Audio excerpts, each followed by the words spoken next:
Continuamos con ustedes con este mítico personaje que ya no necesita más presentación. William Attias, el pirata alemán. Polémico desde varios aspectos de su vida. Pirata o filibustero. ¿Qué era? ¿Comerciante o filibustero? Continuamos narrando los trabajos desarrollados por el grupo Corsarios del Caribe, y en este caso este grupo desarrolló innumerables trabajos en la península de Antilla, provincia Holguín, región oriental de la isla de Cuba, un nido de tesoros perdidos. Y con ustedes hoy el capítulo 7 de esta serie de videos, introductoria, recordémoslo bien, introductoria hacia los temas de los posibles tesoros perdidos en la península de Antilla, no solamente de la familia Attias, sino también de otros colonos que vivieron y habitaron aquellas regiones después de la descendencia gloriosa de William Attias. Entramos en esta tierra de la península de Antillas el día 22 de abril de 2014. Los compañeros Jorge Luis, José Carlos Pérez, Jordanis Pupo y un servidor, Rubén Escobar, para desarrollar la expedición que se llamaría Desde el Caracolillo hasta los Alfajores. Y muy bien, como ya puntualizamos en el capítulo anterior y hoy también podemos darle una pasadita por encima, después de haber pasado por el poblado de Canalito e introducirnos en los montes del Alto del Cañón de Banes del lado de Antillas, hicimos un pequeño descanso y allí también, muy próximo de allí, hicimos el primer campamento en la región conocida como El Espanto. Después continuamos camino hasta Punta La Poza, a la cual llegamos prácticamente por accidente en la vida real. De ahí enfilamos rumbo hacia la Playita, luego hacia la Lechuza, luego hacia Juan Dumoy de la Calera, luego hacia la bajada del Cañón, luego hacia la quebrada de Tati y por último nos desplazamos hasta el campamento La Balsa, donde dormimos por fin una segunda noche, si es que dormimos, para luego levantarnos temprano de mañana y recorrer un largo trecho por dentro del monte y caminos inhóspitos hasta Canalito, para encontrarnos allí por casualidad y gracias a Dios con Joandris Cruz, quien nos atendió muy bien, para después de pasadas las 11 de la mañana continuar nuestro viaje hacia el Alto del Júcaro, no sin antes pasar por la antigua finca de los Sacos y conversar allí con un colaborador que aún tenemos. Subimos por el alto del Tanque del Agua y nos internamos en aquel monte, cogiendo un poco a la derecha, casi sentido a la antigua finca de los Falcones o el señor Falcón, donde establecimos el campamento número 3, donde durmieron solamente los compañeros José Carlos Pérez y Jordanis Pupo, porque los compañeros Rubén Escobar y Jorge Luis Rondón se perdieron infelizmente y durmieron desperdigados en aquellos parajes llenos de plagas. Al otro día, ese día de mañana, salimos bien temprano desde aquel campamento para el campamento de Luis Attias, hijo de Charles Attias y nieto de William Attias, el señor de los señores. Y ya establecidos en el campamento de Luis Attias, en la puerta trasera de lo que fue la casa de Luis Attias, por allí armamos un campamento cerca del Pozo de los Corsarios, no sin antes, por supuesto, haber cogido agua en aquel Pozo de los Corsarios. que Posito aquel tiene 1000 anécdotas con nosotros. Y muy bien, después de haber establecido el campamento del Júcaro, aquí, después de pasar el Posito de los Corsarios y aproximadamente en lo que debió haber sido el patio de la casa de Luis Atié, después de establecidos allí, dejar a Tati organizando el campamento y a Jordanis también, salimos Jorge Luis y yo con lo que sería el recorrido de este día.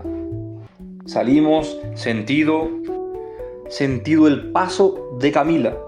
El señor Simón me mostró este lugar, fue quien me enseñó que este era el paso de Camila. Pasamos por el paso de Camila y subimos por la ladera que está entre el mar y la montaña. Hay un trillo que va bordeando todo ese trecho hasta bien por allá adelante. Fuimos un poco andando y allá adelante entramos. Hay una subida, hay un trillo que subimos y al entrarnos un poco hacia el dentro del monte fuimos cortando el rumbo por aquel alto, que son varias elevaciones, no es una sola, cortándolo rumbo a los manantiales.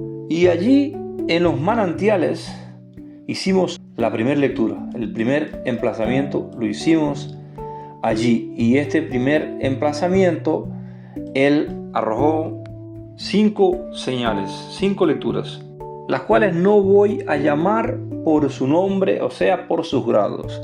Lo voy a dejar a tarea de ustedes. Algunos van a salir así porque ustedes también. Ustedes son las personas que algún día descubren este canal y que algún día les interese trabajar esto. Ustedes también tienen que hacer su pequeña parte, ¿verdad? Así es que les dejo de tarea ahí. Les voy a hacer un pequeño corto de cómo funciona, cómo pueden hacer. Creo que ya les expliqué algo, pero no les mostré en realidad. Cómo saber el rumbo de cada una de estas líneas. Bien, después de esta lectura número 1, bajamos por lo que sería el final del estero, de este brazo muerto de estero que hay aquí, estero 95. Yo le llamo este estero del 95, ya sabrán por qué un día. Por aquí, por el estero del 95, bajamos hasta el final de él, cruzamos y fuimos hacia el punto número 2.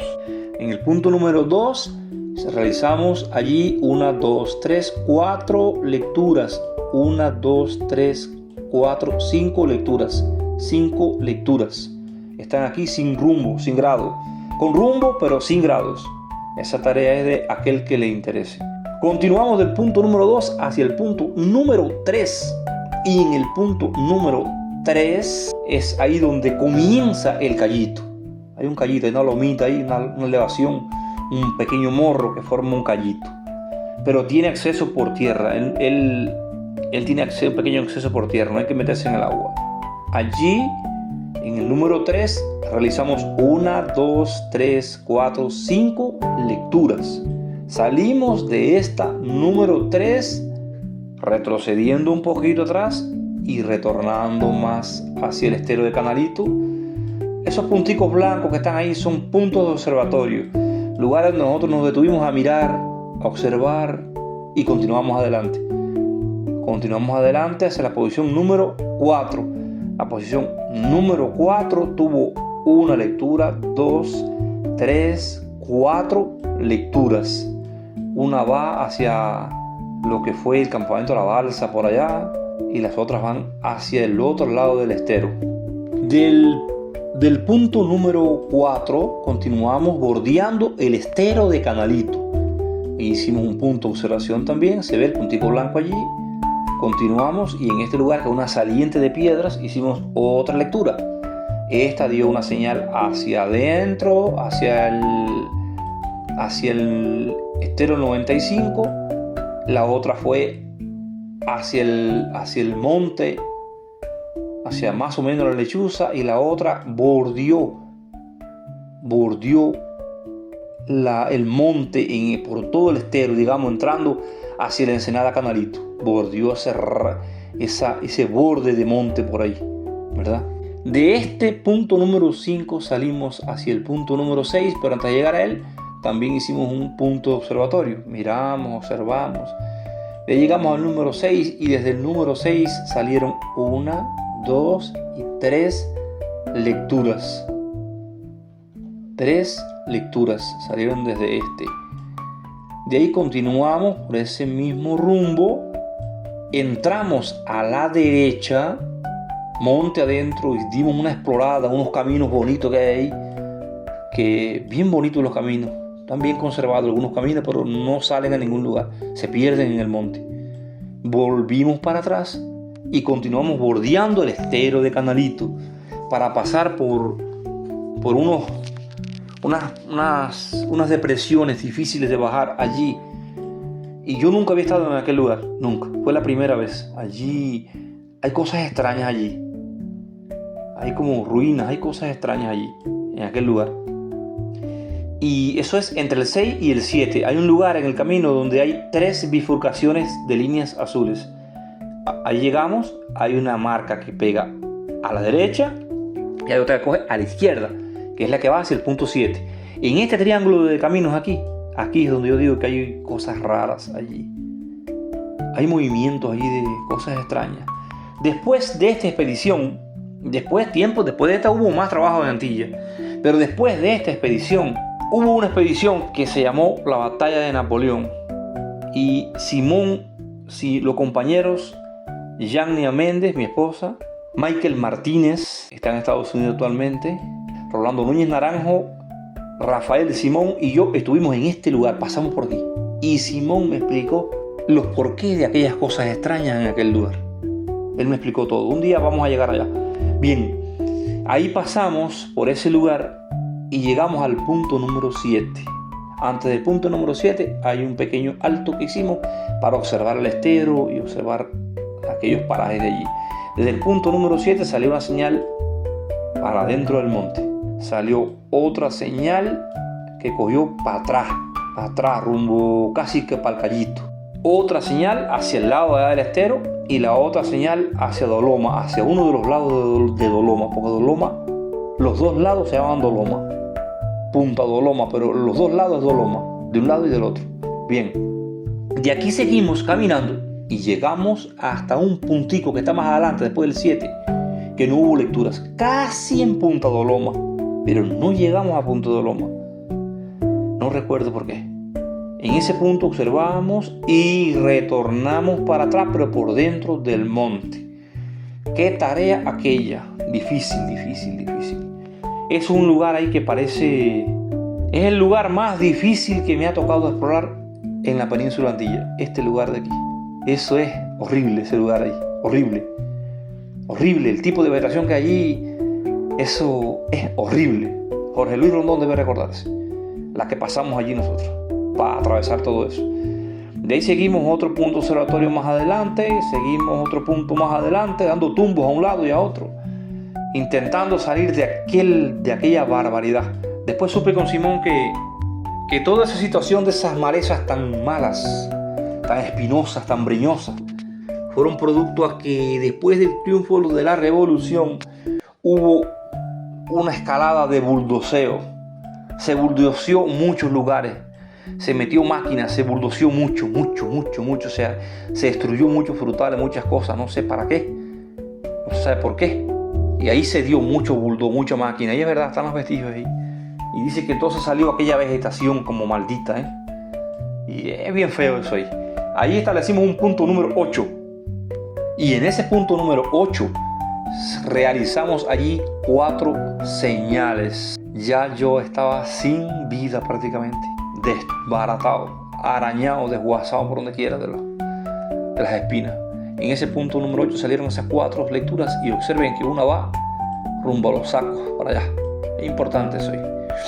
La otra va hacia el estero de Canalito, hacia la ensenada de Canalito, y la otra va hacia Doloma. En este mapa yo le he diseñado aquí a ustedes, a los interesados, les he diseñado, y por eso fue que no escribí los grados, porque al leer grado por grado de cada señal me demoro demasiado. Y creí más prudente y más interesante hablarles de los círculos que les he marcado. En este mapa está lleno de círculos rojos, algunos redondos, otros oblicuos y otros bien oblicuos, ¿verdad? Bien, tal es el caso de los sacos. La señal que sale del punto número 8, hay 2 señales que cogen hacia abajo. Y de allá abajo hay un círculo rojo oblicuo, bien oblicuo, que coge desde los esteros del paso de Atie. Después voy a hablar de ese asunto. Desde el paso de Atie hasta casi donde vivió la familia de los Sacos, para acá. Él viene hacia acá. Y él atraviesa donde vivió la familia de los Sacos y llega hasta allá, bien lejos. Ese círculo, él abarca varias cosas. Voy a hacer episodios, capítulos que vamos a hablar de todo esto. Les puedo adelantar así. Por ejemplo, lo siguiente. Aquí el paso es porque en los tiempos de Atie, los esteros, estos dos esteros que están aquí, el que está después está el estero de Canalito, termina en la ensenada de Canalito, ¿verdad? Pero después de la ensenada de Canalito, ahí siguen los ramblazos, los esteros, los meandros del estero que se afinan y van a como querer chocar con los esteros que vienen desde la bahía de Bane, ¿verdad? Eso tuvo que ser rellenado para construir un camino. Pero en los tiempos de William Atie, ahí no había ningún relleno y no había ningún camino que pasara por ahí. Ahí se unía el agua de la bahía de Bane con el agua de la bahía de Nipe. Hay mapas que lo demuestran. Y aunque no era muy profundo, pero William Atie tenía ahí un sistema de rodillos de madera y pequeñas embarcaciones, por ejemplo, no un navío de 2 palos tampoco, no. Pero veleros grandes de carga, de transporte, de mercadería, eran pasados constantemente, día a día, de la bahía de Nipe para la bahía de Bane y de la bahía de Bane para la bahía de Nipe, por ese paso que se llamaba el paso de William o el paso de William. Ese paso, el paso del pirata le decían también. Hasta muchos años después de muerto William, yo creo que hasta después de muerto Charles, todavía ese paso estaba corriendo agua. Las dos aguas se juntaban ahí. Corría agua de un lado para otro. Cuando subía la marea, las dos aguas se juntaban y el agua llegaba a alcanzar aproximadamente 50 centímetros en la parte más baja. 40-50 centímetros. Que era donde ellos habían preparado unos rodillos de madera y con una yunta de buey al lado derecho y una al lado izquierdo, ellos alaban la embarcación cargada de cosas, no sé de qué, y la pasaban para un lado y otra o la misma para atrás. Eso funcionaba así. Es válido que le deje esto ya como un adelanto, ¿verdad? Bien, este lugar es importante, todo aquí hubo batallas grandísimas, aquí hubo muchas cosas, ¿eh? Aquí hay un lugar que no se ha podido determinar en la historia. En Canalito estaba la concentración de los mambises. Cuando las 2 guerras de independencia, o las 3 guerras, mejor dicho, porque hubo una chiquita en el medio, la guerra de la Chambelona. En las 3 guerras hubo concentración de mambises en esta zona de aquí, cerca de la ensenada de Canalito. Pero nadie ha podido indicar con el dedo, era aquí, y es una lástima. Y a esa concentración fue Luis Atie con sus 2 hijos grandes para la guerra del 95. Y por esa razón Luis enterró el oro. Después ya llegaremos a la historia de eso. Continuamos con que este oblicuo que está aquí, esta marca roja oblicua, tiene muchas cosas. Tiene ahí parte del estero, tiene parte de la familia de los Sacos, y más hacia la izquierda, mirando el mapa de frente, más yendo de la ensenada de Canalito hacia acá, hacia Antilla, ¿eh? Ahí, por ese oblicuo. En las proximidades de ese escarbado tan grande que se ha hecho aquí, que hicieron para arrancar material para los caminos, que está dentro de este círculo también, de este círculo oblicuo largo. Por aquí, en estas proximidades, la abuela de Simón, no sé si por parte de madre o por parte de padre, enterró en una ñamera que tenía, creo que fueron cuatro pomos llenos de moneda de oro en una ñamera. Y ya bien viejita, ella intentó hallarlos y no los halló. Nunca los encontró y nadie los ha encontrado todavía, que se sepa. Esa historia no se conoce. Simón me la pasó. Y hay muchas cosas por ahí. Y hay círculos. En todos estos círculos que están aquí es porque hay cosas interesantes. Por ejemplo, dentro de la ensenada de Canalito hay un círculo que la coge en el medio, ¿ves? Allí hay un hundimiento naval de un pequeño navío, pero hay un hundimiento, por mucho tiempo estuvo allí. Ese hundimiento no se sabe por qué. Después caeremos en esas historias. al lado derecho de este hay uno oblicuo pero horizontal, ¿verdad? Este que está aquí recoge parte de doloma, recoge muchas cosas interesantes. Ahí están las cuevas mellizas. Ahí yo encontré una cueva tapada, que hay una expedición que hicimos Roberto Rondón Pérez y yo. Fuimos a esa expedición, fuimos con Jesús Atie y nunca más encontramos la tal cueva tapada. Ya habrá un momento para esa historia. Está cerca de las cuevas mellizas. Y aquí hay muchos círculos, muchachos, que abarcan. Aquí hay un círculo bien grande en Boquevanes. ¿Lo ven? Este círculo grande que está aquí en Boquevanes, grande, bien grande, ¿verdad? Tiene algunas estrellitas dentro de él. Tiene 1, 2, 3, 4. Ese círculo grande que está ahí y dice entre paréntesis LXX y un signo de interrogación. Ese lugar ahí está relacionado con un chorro de hundimientos navales. Un chorro, pasa de 50 hundimientos navales en ese lugar de ahí. Hubo un matrimonio de franceses que vinieron a estudiar esos hundimientos de ahí para intentar descubrir por qué. Y la esposa del francés se la comió un tiburón, la mató y abandonó la expedición, el pobre hombre. Y ahí hay muchas cosas en ese lugar y muchas cosas fueron llevadas a tierra firme. Yo pienso que esto que está aquí, dentro de ese círculo y mucho más, es obra de nuestro amiguito Atie. Esos barcos fueron hundidos ahí a propósito, toda esa cantidad de barcos, un cementerio de barcos, lo que existió allí. Y todavía hay muchos vestigios de barcos hundidos ahí. Lo malo de bucear ahí es las corrientes tan fuertes que hay, es molesto cantidad.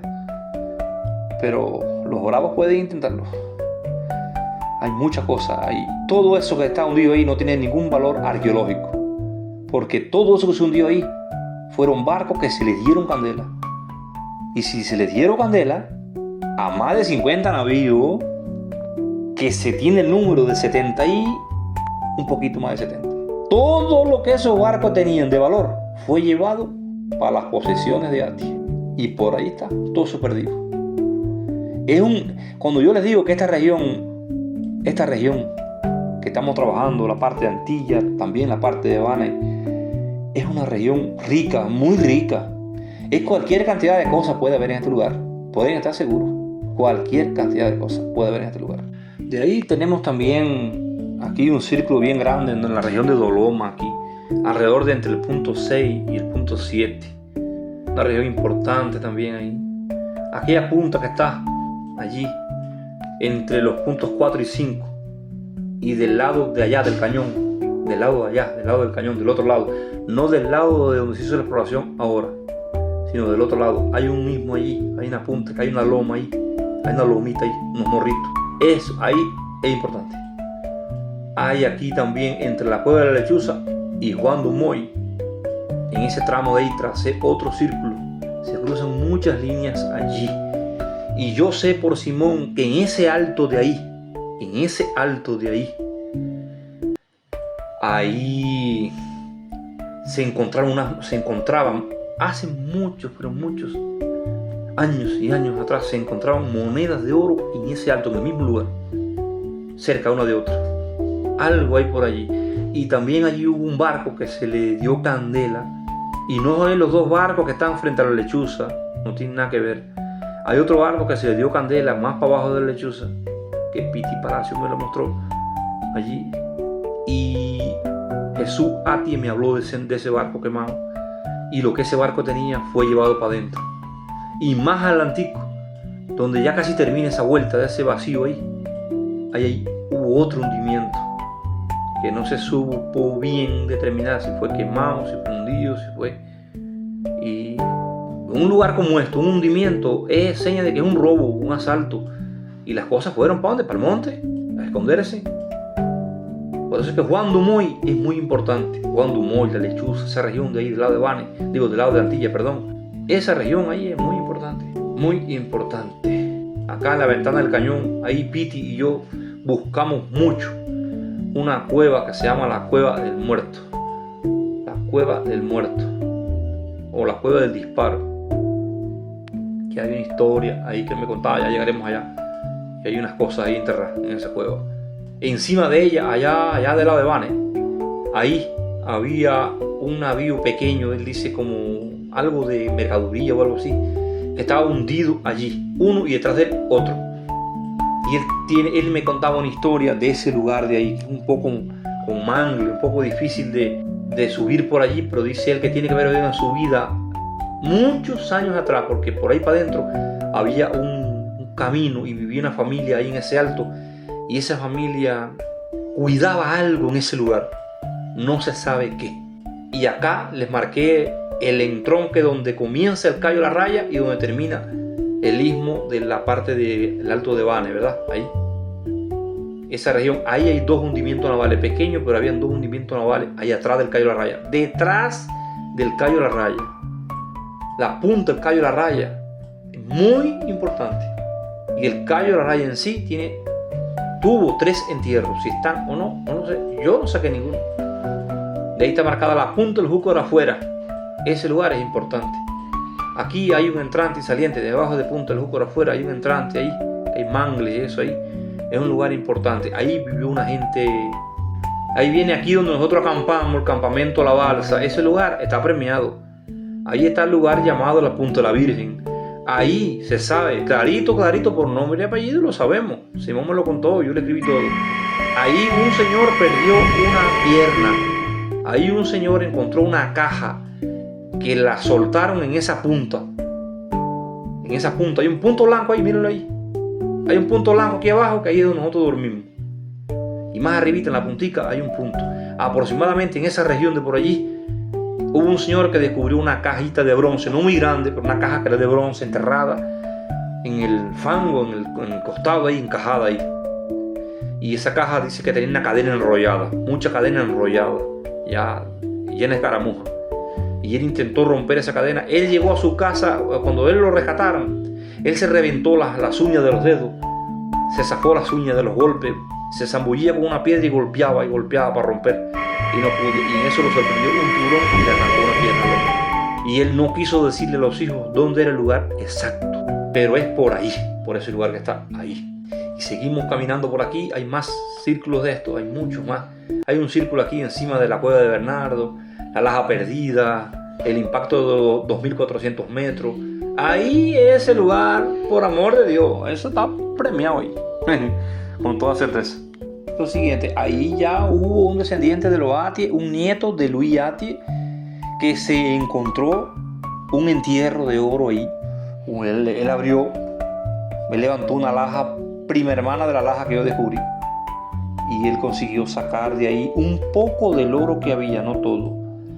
Y él se fue a conocer el mundo, dijo él, pero lo mató un cuñado de él, porque un cuñado de él era oficial español y se casó con una hija, con una nieta de Luis. Buscar bien la historia. Y era para sacar un tesoro. Y él supo todo porque estaba en la familia. Y él lo atrapó antes de salir de los Montes Antillas. Lo cogió y lo mató y le quitó el oro. Ese señor oficial español. No se supo nunca dónde él había encontrado eso ahí. Ese hombre se volvió casi loco con los tesoros de los Atie. Él abandonó mujer, hijo y todo. La mujer peleaba mucho con él porque él no buscaba nada para su casa. Y no quería trabajar. La mujer se dejó de él. Y se fue con sus 2 hijos y él dijo, vete, yo voy a seguir buscando los tesoros de los Atie hasta que no encuentre un tesoro, no descanso. Aunque me muera en el intento. Y bueno, lo encontró. Pero lo mataron. Esa historia está ahí. Yo tengo el nombre y apellido del señor. Y bien. Y ahí hay mucho más. Aquí hay un círculo rojo que abarca la parte del campamento. Eso lo abarca porque, bueno, ahí vivieron muchas familias. Esa región de ahí había muchas casas. Descendientes de los Atie, mucha gente. En el alto de aquí de la Borrachona, en lo que acabo de mencionar ahora mismo, también vivió mucha gente. Aquí hacia el Júcaro, hacia el cementerio del Júcaro, por ahí había un chorro de casas de los Atie. Hacia los Alfajores, hacia acá. Igual había un chorro, pero no solamente eso. Ahí los oficiales españoles, y por eso fue que ese oficial conoció a esa muchacha y se casó con ella, porque aquí había un batallón de los españoles. Aquí había un lugar que lo voy a mostrar cuando llegue el momento, que había un fortín, una fortificación española en la vera mar. y comenzaba la mitad en el mar y la mitad subía y se subía a tierra. Y entonces ellos podían cargar con carretones de caballo lo que se descargaba por el mar, que llegaba hasta ahí, o viceversa. Y ahí encima había un plan caballal. Ahí había un plan de cría de caballo para los oficiales españoles y para el ejército español. Había ahí en ese lugar. En ese lugar de ahí, y ahí apareció una botijuelita con 8 o 9 libras de oro, fue encontrada. Y Simón encontró unas cosas interesantes allí, cerca de Barranco Blanco. Y más hacia Punta Los Alfajores, acá hay el último círculo, ¿verdad? En el agua hay dos barcos que están quemados en el agua. En el último círculo de Los Alfajores, acá abajo, debe quedar todavía algún vestigio. 2 barcos, y esos barcos se relacionan con una historia muy grande de los Ati, que ya llegaremos allá. Se pasaron ellos 2 días con 2 noches descargando esos 2 barcos. William, Charles, Julián y 7 trabajadores. Trabajaron 2 días con 2 noches sin descansar para descargar todo lo que ese barco traía, y fue guardado en un lugar, y ya llegaremos allá. Y por eso es que se tiene confusión, porque ahí había un rancho muy grande, una casona muy grande, y se suponía que esa era la casa de William Ati, ahí en el Alto de Los Alfajores. Pero ya llegaremos, yo voy a hablar de todo eso después. Y ahí había un cementerio, había unas cruces ahí. Se suponía que él podía estar enterrado ahí, pero no es así. En esas cruces estaban enterrados los 7 trabajadores que trabajaron para descargar los 2 barcos. Ahí los peló William Ati, y sus hijos pelaron los 7 esclavos en ese lugarcito ahí, y en ese alto hay como un descanso. Después yo voy a mostrar el lugar exacto. Ahí están los 7 restos de esa gente, si aún existe algo de esos huesos. Ahí estuvieron las 7 crucecitas de madera, en ese lugar de ahí. Y en ese lugar de ahí había una cueva que tenía unos manantiales de agua lindísimos, que daba agua natural fresca, riquísima. Y por tantas cosas que fueron escondidas en Los Alfajores, y porque había personas que vivían hacia el rumbo de lo que hoy es, casi llegando acá al campismo de Antilla. En esa región de ahí habían varias familias que se asentaron porque Ati les daba. Vamos a hablar de todo eso, de cómo funcionaba Ati. Ati era un tipo muy inteligente, no era ningún bobo, ¿no? Y él los dejó vivir ahí. Y esa gente iba a coger agua a esa cueva. Pero hubo un día que ya él no quiso que fuera, y dinamitó los manantiales. Dinamitó todo eso y derrumbó, acabó con todo eso y tapó la cueva y selló todo eso. Y bueno, ahí están los callos de la vieja. Hay muchas cosas, ¿verdad? Acá en la zona de Jamaica hay 2 marcas ahí. La zona de Pilón está marcada, por supuesto, hay más de una cosa allí. Y eso es un lugar muy rico, muy rico. Las personas que les guste trabajar, aquí tienen un mapa escaneado, y que cuando terminemos con esta serie de videos, tiempo después, yo voy a proseguir con los trabajos en la península de Antilla. Eso no es todo. Aquí estoy hablando nada más de una de las zonas de Antilla, esta zona que está aquí. Pero está la zona que yo trabajé en Antilla completo, todo, desde allá hasta Punta Ramón, todo completo, por el norte, por el sur, por el medio. Cientos de lugares, todos los callos. Ahí cuando caigamos a la región de allá del Ramón y de Julián Ati, un chorro de cosas, muchas cosas. Y los colonos que vivieron en el poblado de Antilla, y la gente de Antilla que tenían tierras aquí. Hay mucha historia, señores, hay muchas cosas perdidas. Yo saqué en Cuba 17 hallazgos, están contabilizados. Infelizmente no tengo fotos de casi ninguno de ellos, pero sí tengo las personas que están vivas. 17 veces yo encontré dinero en Cuba. No fue nunca un tesoro grande de oro ni nada. Fueron pequeños hallazgos. Generalmente, casi siempre, fue entierros de plata. Mucha plata enterrada. El último entierro de plata que yo saqué, lo saqué en un lugar que se llama El Palenque, que está después de Buenaventura yendo para Las Tunas, a mano derecha. Hay una entrada, hay un lugar adentro que se llama El Palenque, cerca de la presa de Limones.